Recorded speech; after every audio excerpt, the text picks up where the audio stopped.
पे आपका कुकीज़ बनता है, केक बनता है, सब हम लोग अपना खुद तैयारी करते हैं। सब कुछ हम लोग अपना ही बनाते हैं, दिल पसंद। केक सब वो बिस्किट, केक कैसे हो गए। बनाते हैं, कौन सा चीज़ में से कैसे? केक बनता है हमारा, पूरा प्रीमिक्स आता है, हाँ। हमारा पूरा सब यहीं पे तैयारी होता है। दूसरा दुकान में मतलब वो लोग सामान ला के बेचते हैं, हम लोग यहाँ खुद बनाते हैं और बेचते हैं सब कुछ। स्पेशल आइटम है आपका कुकीज़ है, दिल पसंद है, केक है। टेस्ट तो सबसे बढ़िया है यहाँ पे, जितना भी बेकरी है सबसे टेस्ट अच्छा हो रहेगा हमारा। और भी आगे सोच रहे हैं, बहुत कुछ सोचे हैं, दुकान आगे तक जाएगा।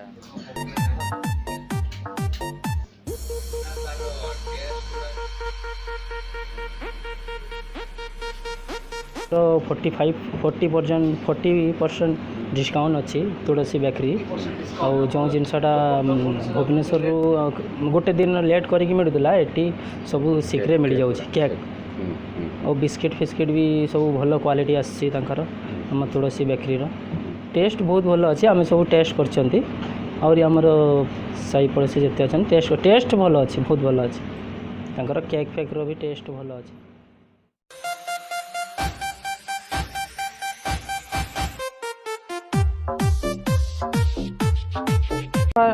महिला तो आजिकल कौट जाए पहुँचले, तो भाविली लोन करके गोटे दुकान खोलिले। मिस्त्री बाहर आसिक रोचंती। आमर ये प्रोडक्शन आम निजे पिज्जा, बर्गर, पेटिस, दिल पसंद सब हो निजे प्रोडक्शन। केक पेटिस सब बर्गर 40% डिस्काउंट आज्ञा वर्ष पर्यंत।